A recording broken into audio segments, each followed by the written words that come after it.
guys, this is Tarot with Kittens, Weights, and Tarot, and today I'm doing a review of the Golden Art Nouveau Tarot.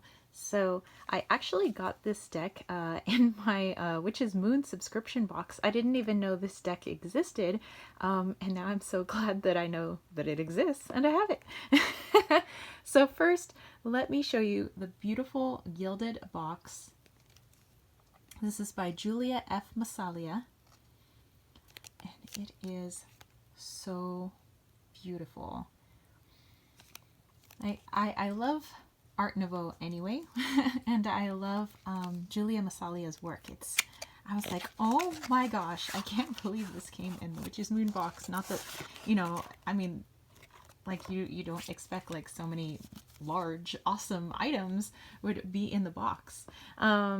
Okay, so these are the backings, and when I did the review of the Witch's Moon box, I was like, okay, I'm gonna do a review of this deck, but while I'm reviewing the Witch's Moon box is not the time to do a deck review, but I will make a separate video for a deck review, and so here I am. So if we look at some of the other things, so this was the title card in the deck.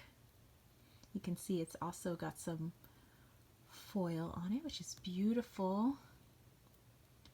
It's by Los Scarabeo. And let me get in tight in the backs for you guys. So it is reversible for those of you that are into reversals. I do read the inverse of cards, but I don't physically have my cards upside down. Just visually, I can't do that. So this is the little guidebook that comes with it. So it's just a little quick ditty about Art Nouveau itself, and then how you could use the cards, and then it gives you some little definitions, meanings for each of the cards. So it has that for the majors, the minors, and then of course in Lo Scarabeo fashion, it has it in a bunch of different languages. So, I mean, always good to take a little gander at the guidebooks. So let's zoom in so we can take a look at this beautiful deck. Okay, so just the detail on the faces. Oh my gosh. And then the foil, and then the numbers are foiled, and it's just like, oh my goodness. It is so lush. The artwork itself is lush, and I don't think that the gold foil has to make up for anything. Like, I think the artwork is beautiful in itself. You know how sometimes some decks, they try to, up the deck by putting a bunch of foil and lots of shiny things on it to make it look better. But, even without the gold foil, the artwork itself is powerful enough. I also know how much extra time it takes to get gold foil on cards, because I have that for my Wally's World Oracle. I had some symbols done in gold foil on each of my cards, and it's like a separate file that you have to create and upload and, make sure it's good with the printer. So I'm like, wow, there's just a lot of work that went into it. So that's why I said it was crazy that it was in the Witch's Moon box, because I'm like, this would have to be like an expensive deck, and I know how much I pay for the Witch's Moon, and for them to have so many items that I think separately, if I were to buy them, would be more than my subscription. So I'm just like, whoa.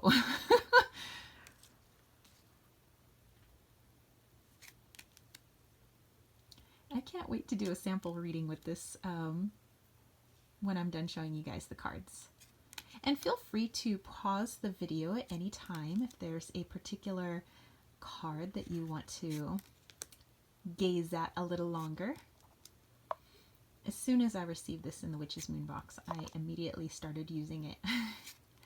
I was like kind of looking through, I was like, I don't know, and then all of a sudden, boom. For some reason, the Seven of Swords is the one that was like, whoa, this is my deck, because it actually looks like somebody I know and somebody who represents the Seven of Swords. And I probably should have done the FYI at the beginning. Yes, guys, there is nudity, but it's tasteful, artistic nudity. It's not profane.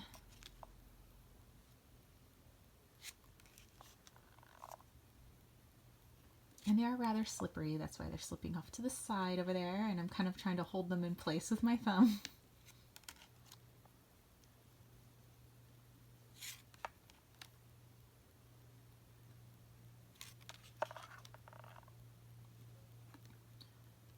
Whoa. So cool.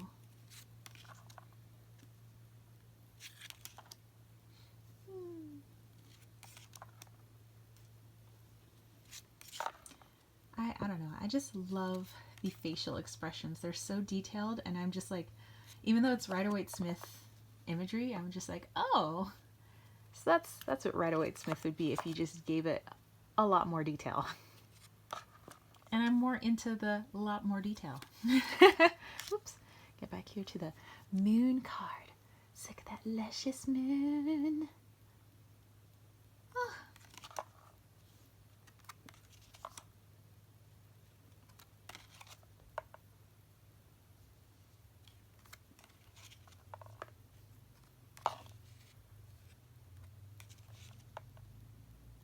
There's that Seven of Swords. I'm like, I know who this looks like, and they are the Seven of Swords. I'll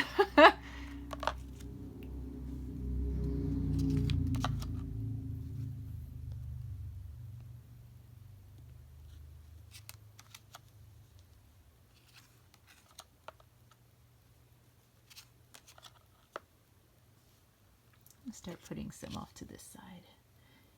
Maybe that will help.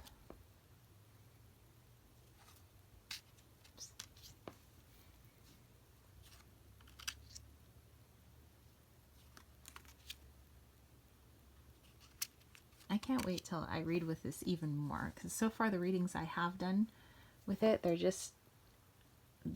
so deep, and I think that they don't shy away from just being very truthful, being very outspoken, very matter of fact. But that's for me personally. I always think that, you know, what one deck, you know, comes across as to one person might not come across as to, you know, another person. But it's always nice to hear different people's perspectives.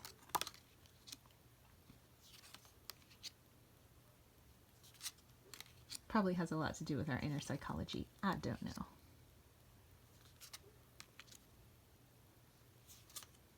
And the last card, of course, a manifestation card. All right, let's zoom out. All right, so let's go ahead and give this a shuffle. And I'll just pull 3 cards, do a little mini reading, and if it connects with you, that's awesome sauce. If it doesn't, that's fine. I'm just trying to show you how I'd read with it. These cards are sticking out. Okay, those two want to come out together. I guess we're doing 4 cards. All right. Okay, we have the late morning sun coming in here.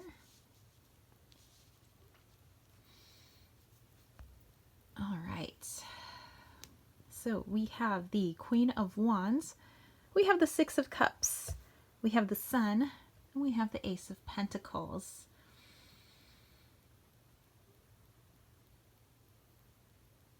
Okay, what I'm getting, well, actually, you know what, I saw right before this video and yesterday a bunch of imagery of sunflower, so this maybe is for me, but hey, like I said, it could probably connect with other people too, but I'm feeling with this fiery passion, just being careful where you direct that fiery passion, you know, that if you keep it connected to kind of the things that actually spark joy, the things that you know, bring you back to that childlike innocence, then you can't go wrong with that energy. But it's when it goes astray and it's directed in all the wrong directions, you know, meaning they you know, make you feel worse, or they hurt others. Of course, we don't want that type of fire energy, but you know, if you're looking to have a little bit more focused energy, just keep it focused on what brought you joy, you know, when you were younger.